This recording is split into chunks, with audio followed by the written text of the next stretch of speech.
travaillent déjà pas beaucoup, eux c'est sûr, ils vont dégager, ils vont changer de métier. Ce qui va se passer maintenant avec les gens qui travaillent dans le spectacle, c'est qu'on n'aura plus le temps de faire le métier qu'on aime, parce qu'on sera occupé à faire d'autres boulots pour gagner notre vie. Tout fout le camp. La gauche tient un discours de droite. Depuis 5 mois, Gérard Depardieu a cessé de boire. Monsieur Pierre Gattaz, heureusement, est un homme dont la conduite semble être guidée par la volonté de ne jamais décevoir. Il a beaucoup d'idées, beaucoup de propositions, notamment dans le domaine économique et social. Hélas, trop souvent, il se heurte aux nombreux corporatismes et aux différentes traditions et habitudes qui paralysent, comment dit-on le dimanche soir à Neuilly, quand de retour de rallye on discute entre amis, qui sclérose la société française.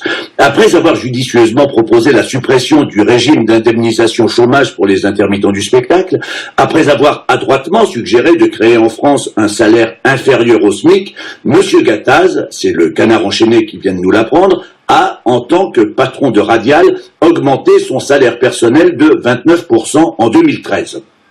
En tant que patron de Radial, on ne doute pas qu'il puisse également toucher des compensations financières en tant que président de la Fédération des industries électriques, électroniques et de communication et président du MEDEF.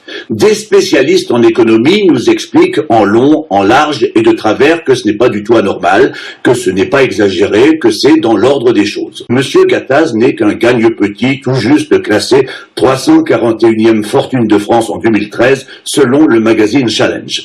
On voit bien que dans ce contexte, le scandale est bien de ne pas pouvoir payer un employé en dessous du SMIC et de ne pas se débarrasser de tous ces intermittents jamais contents qui minent dangereusement l'économie française. Nouvellement élu président du MEDEF, M. Gattaz avait demandé une baisse de 100 milliards d'euros d'impôts et de charges pesant sur les entreprises afin qu'elles ne soient plus asphyxiées, ligotées, terrorisées.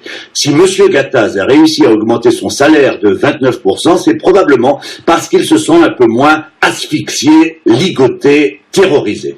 Considérons donc cette augmentation de 29% comme un signe d'amélioration de la situation dont nous ne pouvons que nous réjouir. Ne négligeons aucune piste, faisons preuve d'imagination, mais surtout, cessons de culpabiliser les riches. Par ailleurs, ne rejetons pas, a priori, l'esclavagisme, qui pourrait être une solution d'avenir, afin d'occuper tant d'inactifs.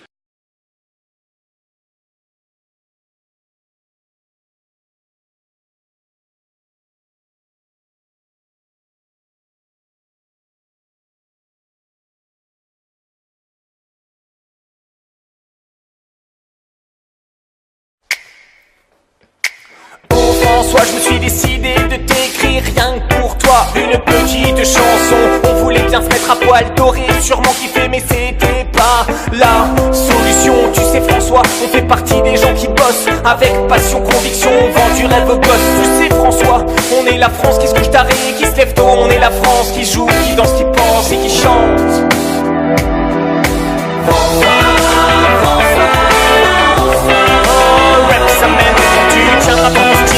Prêt à dégainer et une petite pensée pour ce que tu vas sacrifier.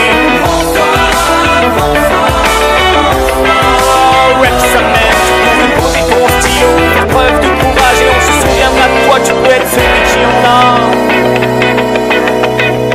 Et on comprend bien ce qui se trame, la langue de bois, tout ça. Oh mon François, faut pas nous prendre pour des chou-fleurs, on n'est pas que des râleurs. On a bien compris ce que la société veut faire de nous les travailleurs. On rend les gens vulnérables pour qu'ils n'aient plus le choix d'accepter chaque petit boulot à 4 € de l'heure. Mais ouais François, on a gardé encore un peu de discernement. Mais est-ce que toi François, tu pourrais vivre avec ça?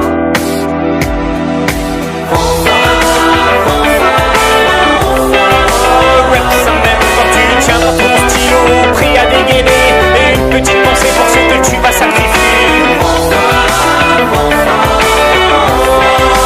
Rap ça même, tu pourrais poser ton stylo, faire preuve de courage et on se souviendra de toi, tu peux être celui qui en a.